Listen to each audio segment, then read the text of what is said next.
Welcome to Textile Update, the podcast where we can share our passion for textiles, fibers, and yarns.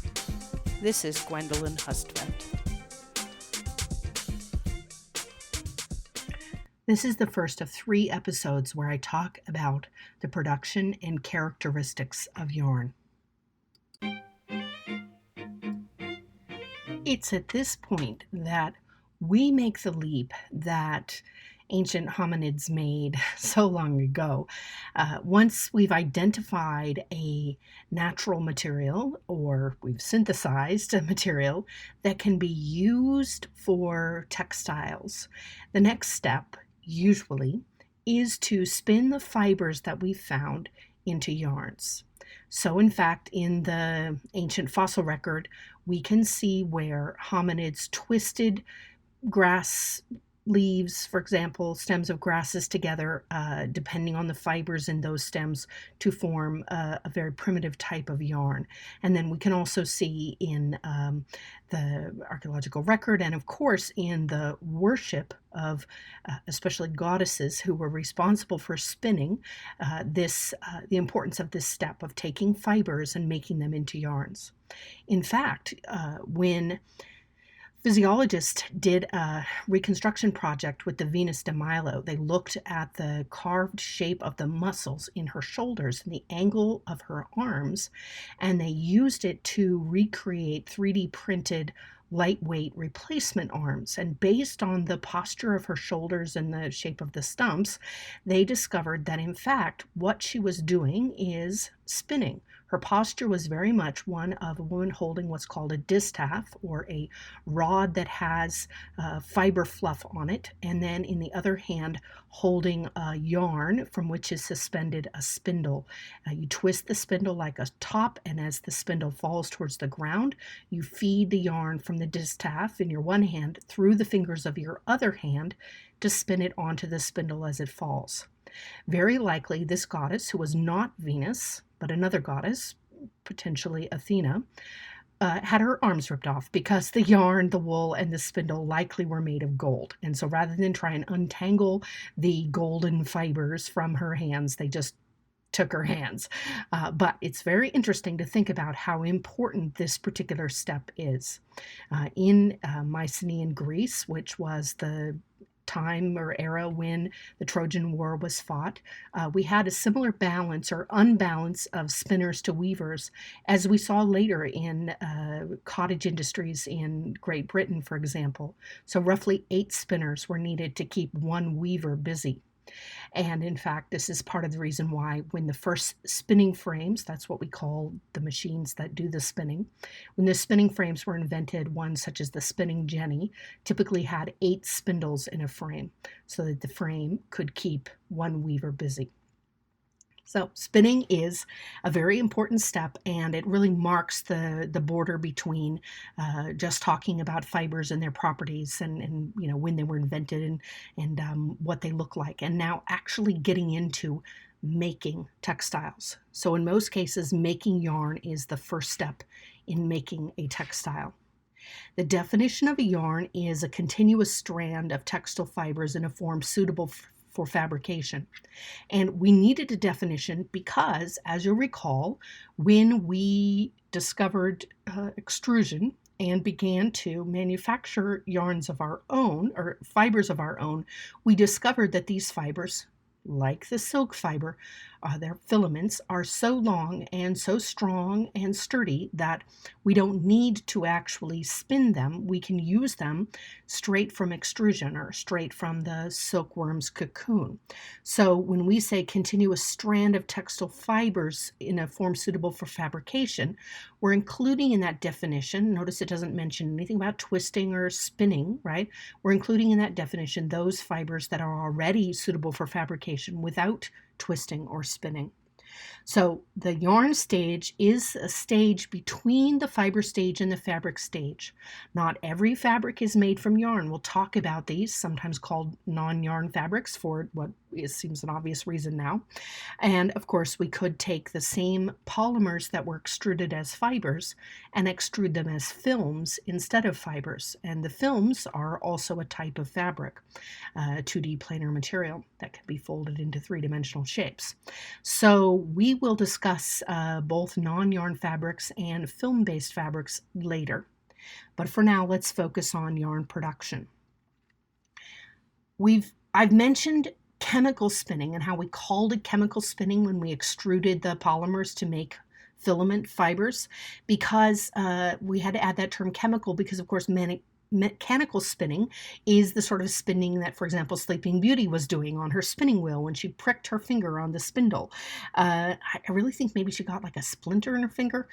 I'm just not sure exactly what the author of that story was thinking. I think it may have been sort of Freudian symbolism or something.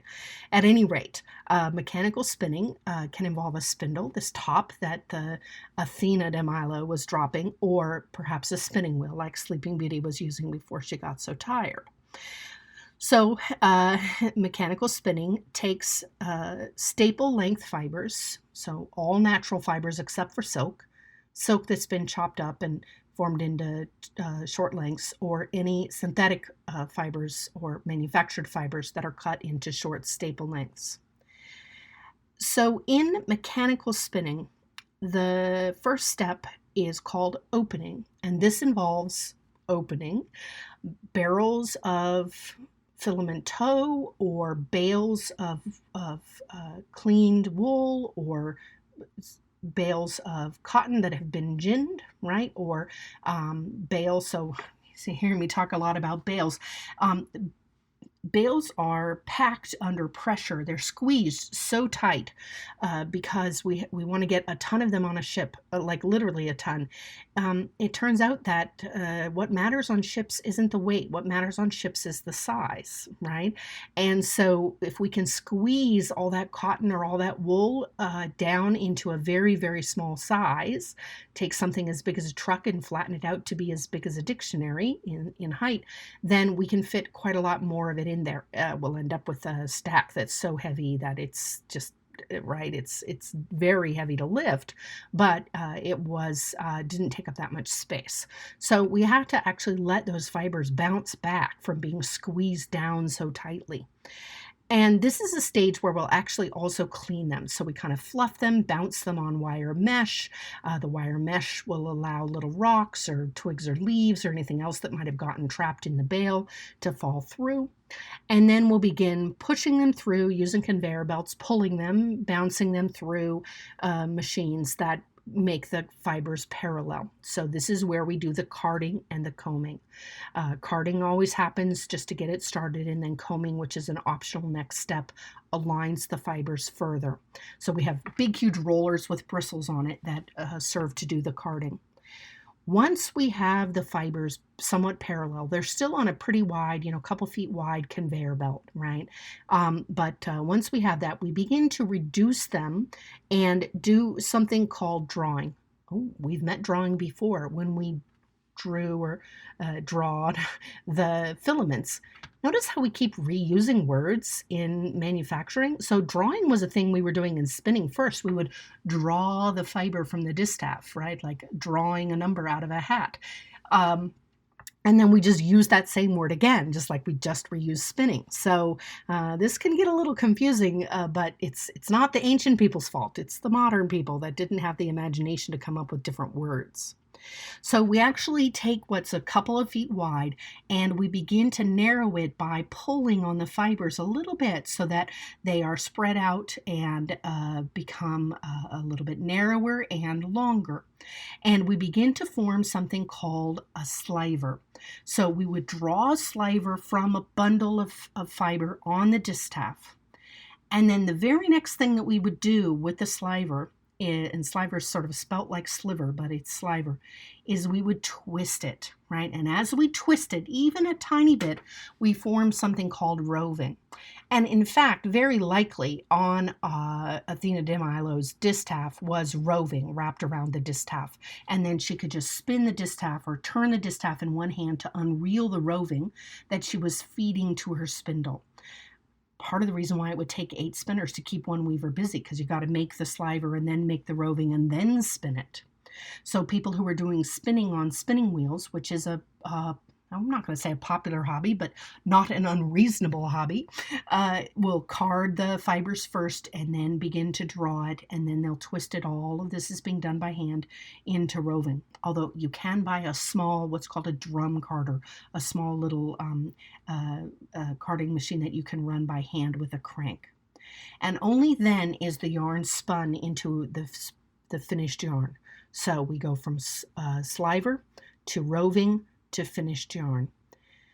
At this point, I am not going to spend a lot of time. You can find some great videos on YouTube or on the internet, if we're not biased against a particular. Vimeo is great too. You can find some examples of some of the different types of spinning machines. And so I'm only going to mention 2 really quickly, and only to discuss the quality implications.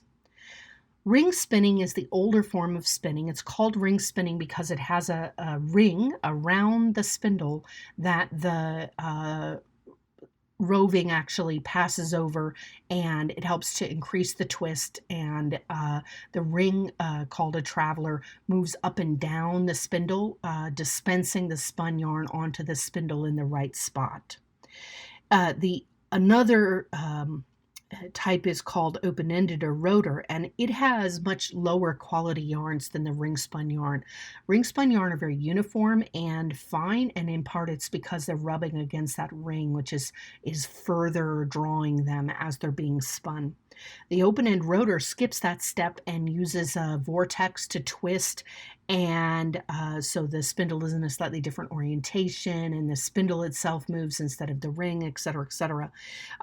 So it's faster, but the fewer moving parts and takes up less space, but you end up with slightly thicker yarns. And so this is one element of quality built into textiles that consumers don't know anything about and will never see. Occasionally you'll see a product, especially I've seen this with, for example, denim produced in Japan, where they'll mention that the yarns are ring spun, and so obviously they have a customer base. Well, they have home economics in Japan, so people are learning about textiles in school, and they teach textiles in school because they still respect their textile traditions there. And so you could use a claim like that on a product and have consumers know what you mean, or be interested enough to find out what you mean. But so these are just the 2 that I'll mention. And of course, all this contrasts with chemical spinning that involves extruding fibers from a spinneret. And just to be clear about that. All right, so spun yarns are different than filament yarns. Filament yarns are just several filaments gathered together, or maybe even just one filament. We'll learn a little bit about them in a minute. But spun yarns are made from short, staple-length fibers that have been twisted together. These fibers had to have cohesion, or they wouldn't stay stuck together. So this was one of the first things that people were learning as they were twisting fibers to see if they would stick. If you look at a yarn under a pick glass, which is what we call the magnifying glass that we use to look at textiles. A pick glass will have a little base that has a 1-inch square window in it, so we can count all the yarns in a square inch. And the glass is designed to be placed right up against the eye, like a pair of glasses, or like a jeweler's loop. So you would lean right over the textile. But you could also just hold that glass up against your eye and hold a yarn in front of it and use it to look at the yarn. And so if you look at the yarn under a pick glass, and pick is a type of yarn, so we'll learn about that later, but that's why it's called a pick glass. The pick glass, you can see that the surface of the yarn is a little bit fuzzy because the short ends of the staple fibers stick out. The fibers can fall out of the yarn, which is what gives you lint in the dryer, and if the fibers pull out of the yarn and form a little ball, that's what gives you pilling. All right, so spun yarns will have pilling and they will produce lint. They have a dull, matte appearance because of all of those little protruding fiber ends, but they're very absorbent because all of those little fiber ends kind of serve as straws that suck fiber into the surface of the fabric. They're going to be bulkier than fabrics made from filament yarns. And as I said before, they need cohesion, which is what helps keep the twist. We'll learn all about twist in another episode. They also have to be strong enough, long enough, and pliable enough to form yarns. Filament yarns, on the other hand, are just one long continuous filament. And this is where I want to introduce a really cool idea. And we didn't really, I think we knew about this, but I don't think we thought about the contrast as much until we started to have options. So one of the things that happens with cohesion, with spinning, is that we actually get like a strength multiplier. So when we twist the yarns together, the yarns gripping themselves, it kind of like adds to the material. So when we make, for example, a rope, that rope is going to be stronger, all those fibers twisted together, even a bit to activate the cohesion, than if we actually just had each of those fibers separately. So we could measure the tenacity, which is the resistance to a pulling force. We could measure the tenacity for 10 fibers and say, oh, that has a modulus of 1, that has a modulus of 1, that has a modulus of 1, right? Each of them are 1. We twist them together, and we had 10 of them, we'd be like, oh, well, that should be a modulus of 10. And then we're like, whoa, it's a modulus of 15. And now we have a little factor that tells us something about the cohesion of that particular fiber that we've added to its strength. And the same way that, like, you could try tearing one piece of paper, you could tear 2 pieces of paper, but suddenly you're having trouble tearing 4 pieces of paper. Like, what's the big deal? It's just a piece of paper, but there's cohesion. Now, with filament yarns, because we don't have any twist and we're not depending on any cohesion in the fibers, the extruded fibers have no surface characteristics or very few surface characteristics that would create cohesion. We actually can just say, oh, that fiber had a modulus of 2, that one had a modulus of 2. We put 4 of them together, and now we have a fiber with a modulus of 8. The strength of the yarn is the strength of the fibers added together. And that's something that is different between filament yarns and spun yarns. But you'll notice I doubled the modulus for the filaments because this can work oftentimes because the manufactured fibers, especially synthetic fibers, do start out stronger anyway. But that's why we can use staple length fibers to make products out of. This is also part of the reason why fibers that have low strength, for example, regenerated cellulose fibers like rayon, are especially suspect if they're used in their filament form. Right? Definitely be worried about the strength of them in that form because there's no cohesion that's been added in. Now, with filament yarns, we can just use one filament. So think of like the filament in a weed whacker, right, or a fishing line, right? It's called a monofilament, and it's just big enough to be woven with or used in sewing. Multi-filament fibers, yarns, on the other hand, are made from several filaments together. So we can quickly manufacture this yarn almost right after we extrude it, right? If we're not cutting it up into tow, we can just go on in the factory right there and pull it over and make it into a yarn. If we give any twist to it, it would only be a bit just to keep it bunched together.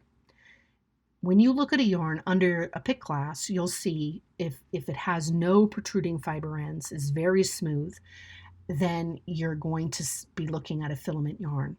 Now, I'll explain in a minute a little trick we can play with something called texturization that kind of can trick you. But if you see that it's very smooth and has no protruding ends, then you know it's not a spun yarn. This isn't going to lint or pill, and it's going to shed soil pretty easily, like dirt and stains and things, unless it's oil, because the fiber's oleophilic, won't be stuck tangled in the surface of the fibers. And having all those little protruding fibers can be helpful, right? It can trap things, right? We see it as being very good for filters, for particles, and even for viruses and bacteria. The multifilament yarns can also be texturized, which gives the yarn a crimp. And so you might have to look pretty closely to see whether or not the yarn actually has protruding ends, because it can be very matte. It can feel like it has a rough hand. It can really fool you into thinking it's a spun yarn. But when you actually start to pull the yarn apart, you discover that every single fiber in that yarn is long, the same length as the yarn. And that's what tells you that in the end, you're looking at a filament yarn, even if it's been texturized. We do this texturization because we want to make something have some of the properties that spun yarns get, right? There's a little bit more space inside the yarn for moisture and air, which can make it warmer and a bit more comfortable. But at the same time, we don't have to worry about pilling, and we have the strength and elasticity created by having those really long filaments with their really long polymers. That's the introduction to yarns. Next, we're going to move on to discuss some other characteristics of yarns besides just whether or not they were spun.